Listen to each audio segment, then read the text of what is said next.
Good afternoon fifth standard student. आज हम lesson number 7 Satyavrat की सत्यता पेज नंबर 20 ये लेसन सीखने वाले हैं। तो देखो इस लेसन से सत्यव्रत हमें क्या सिखाता है। प्राचीन समय की बात है। सत्यव्रत नाम का एक बालक समुद्र के किनारे रहता था। उसकी माता लक्ष्मी बहुत ही धर्मपरायण महिला थी। उसे अपने पुत्र सत्यव्रत को सच्चाई की राह पर चलने तथा लालच न करने का पाठ पढ़ाया। सत्यव्रत की जो मम्मी थी वो बहुत ही धर्मपरायण मतलब सच्चे के रास्ते पर चलने वाली थी।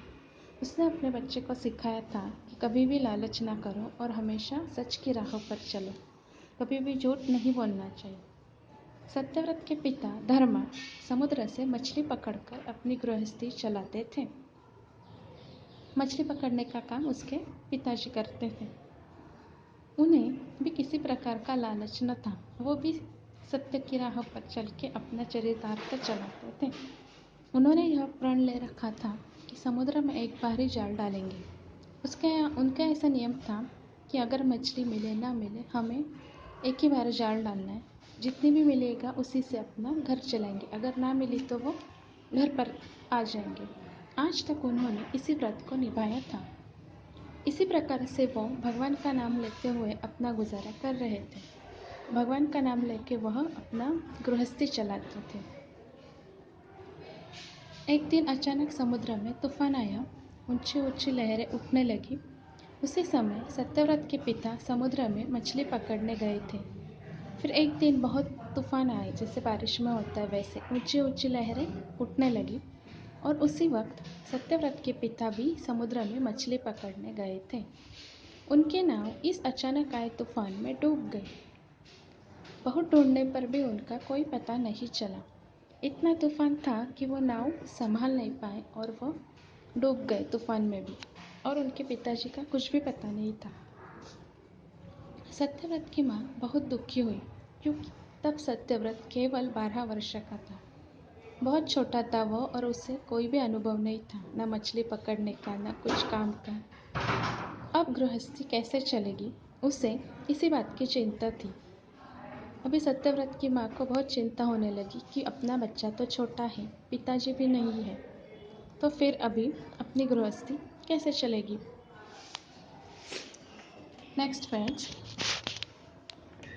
सत्यव्रत कई बार अपने पिता के साथ समुद्र में गया था, लेकिन उसने मछलियाँ नहीं पकड़ी थी। उसने अपनी माता को आश्वासन दिया कि वह मछली पकड़कर ला पाएगा। फिर वो बोलता है अपनी माँ को कि माँ, मैं भी पापा की तरह जाऊँगा और मछलियाँ पकड़कर लाऊँगा। तुम्हारे पिता ने लालच न करने का व्रत लिया था। मेरा विचार यही है कि तुम्हें भी उनके मार्ग पर चलना चाहिए, जिससे तुम भी लालच रहित जीवन बिता सको। सत्यव्रत ने कहा, माँ आपकी आज्ञा शिरोधार्य है। फिर उसकी माँ ने उसे सिखाया कि तुम्हारे पिताजी भी सत्य की राह पर चलने का व्रत था कि एक ही बार जाल डालेंगे और नहीं कुछ मिला तो घर पर आएंगे, तो तुम्हें भी लालच नहीं करना चाहिए। फिर सत्यव्रत कहता है, माँ आपकी आज्ञा शिरोधार्य है। सत्यव्रत जाल उठाकर समुद्र में गया। उसने जाल डाला, लेकिन तूफान होने के कारण उसे एक भी मछली उसके जाल में न फंसी। तो आज सत्यव्रत जैसे ही जाता है मछली पकड़ने, तूफान के कारण एक भी मछली जाल में न आ सकी। फिर वह निराश होकर घर आया। फिर उसकी माँ उसे आश्वासन देती कि आज नहीं तो कल तुम मछलियाँ पकड़ लो, सफल हो जाओगे। आज नहीं मिली तो कल मिलेगी। ऐसे दिन आते हैं। फिर सत्यव्रत अगले दिन जाल लेकर गया। उसने भगवान का नाम लेकर जाल समुद्र में डाला।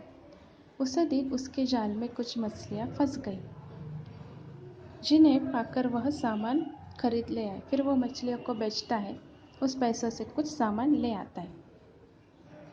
फिर एक दिन ऐसे ही होता था। बहुत सी मछलियाँ कुछ एक दिन मिलती थी, एक बार उसे नहीं मिली तो वो खाली हाथ घर पे लौट के आता था।